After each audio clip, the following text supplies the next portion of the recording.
Hello everyone, সবাই কেমন আছেন? আশা করছি সবাই ভালো আছেন। আজকে একটা আপনাদের জন্য ডেইলি ব্লগ নিয়ে আসলাম। কি কি করলাম, কি কি রান্না করলাম, সব কিছু থাকছে এই ব্লগে। আমি অনেক আগে ঘুম থেকে উঠে গিয়েছি, উঠে সব কাজ করে তারপর হাজব্যান্ডকে নাস্তা দিয়ে তো একটু মাম্মাকে দেখতে আসলাম ও উঠে গেছি কিনা। তো দেখে ও তো একদম একদম ও ঘোর ঘুমাচ্ছে। তো আমি একটু ব্যালকনিতে আসলাম, ব্যালকনিতে একটু পানি দিব। তো আমার এখানে ছোট্ট ব্যালকনিতে নয়নতারা ফুল ফুটছে, একটা ধরার সাথে সাথেই পড়ে গেছে। তো এই ফুলটা আমি একটু কানে দিচ্ছি, মানে খোপায় দিচ্ছি আর কি। আমরা মেয়েরা যে কোনো ফুল দেখলে আগে খোপায় দিই।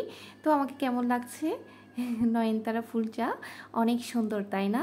তো ওই তো আমার হাজব্যান্ড এদিকে নাস্তা করতেছে, এখন আমি দুপুরের রান্নার জন্য রেডি করতেছি। মাম্মা ঘুম থেকে না ওঠার আগে সব কিছু করে ফেলতে হয়। তো এখানে আমি শাকগুলো প্রথমে ভিজিয়ে রাখবো। শাকগুলো আসলে ভিজিয়ে রাখতে হয় পানিতে, যদি ভিজিয়ে রাখি তাহলে বালি চলে যায়।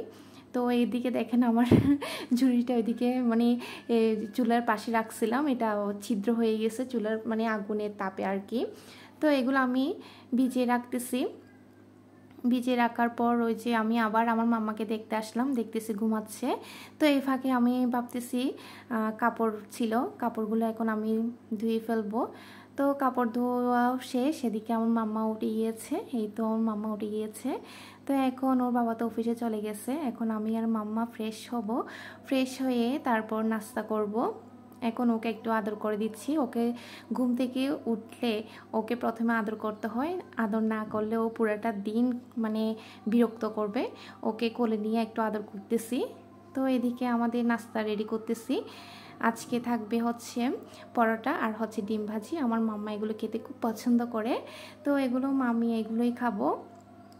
আমি ডিমটা সুন্দর মতো ভেজে নিয়েছি, একটা কাঁচামরিচ কম দিছি কারণ আমার মাম্মার ঝাল লাগবে। এই তো আমাদের সকালের নাস্তা হচ্ছে পরোটা আর ডিম ভাজি। এগুলো নাস্তা টাস্তা করার পর এখন চলে আসলাম এই যে শুধু শাক ভাজি করলে তো হবে না, আরও অন্যান্য তরকারিও রান্না করতে হবে। ওইদিকে মাম্মাকে টিভি ছেড়ে দিছি, ও টিভি দেখতেছে। এদিকে আমি রান্নার জন্য সব কিছু রেডি করে নিচ্ছি। আজকে ফল রান্না করব, ফল দিয়ে মসুর ডাল দিয়ে চিংড়ি মাছ দিয়ে রান্না করব। এগুলো আমি খুব সুন্দর মতো কেটে নিচ্ছি। তো এখানে ফলের মাঝখানে যে অংশটা থাকে সেগুলো আমি ফেলে দিই, একটা চামচের সাহায্যে ফেলে দিচ্ছি। তো আজকে এটা পুরোটাই রান্না করব।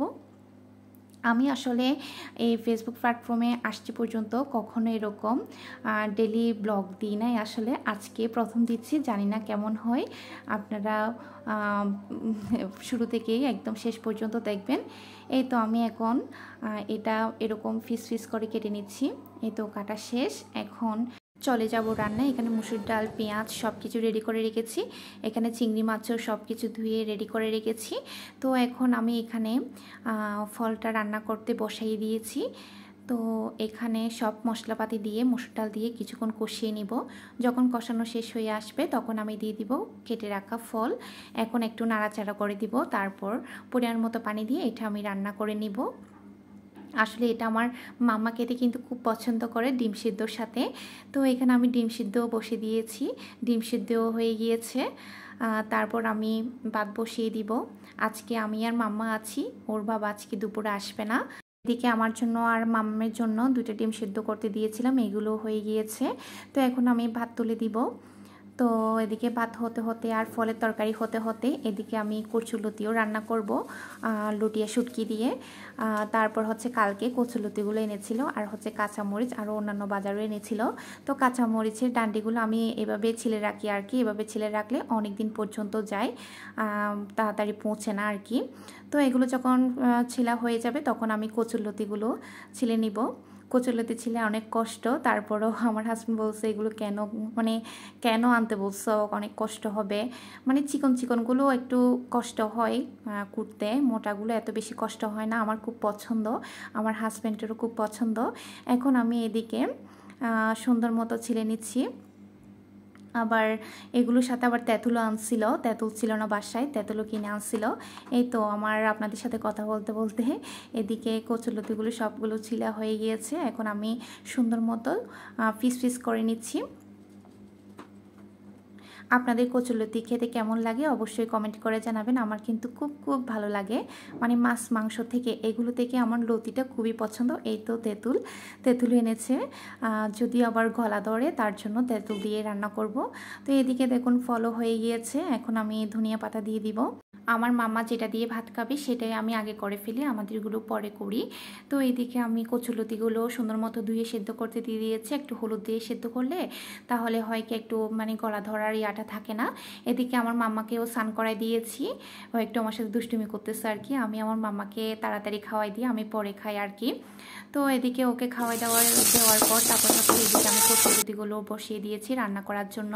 তো সব মশলাপাতি দিয়ে দিয়েছি, এখন আমি লটিয়া শুটকি দিয়েছি, তারপর হচ্ছে টমেটো আর হচ্ছে সিদ্ধ করে রাখা লতি, এখন এগুলো বসিয়ে দিয়েছি। তারপর এদিকে লাউ শাকগুলো বসিয়ে দিয়েছি। এগুলো হতে হতে এখন আমি ঘর গুছাবো আর কি। আসলে ছোট বাচ্চা থাকলে জিনিসের জায়গায় থাকে না, সেটা আমরা সবাই জানি, আমরা মারা সবাই এটা ফেস করি।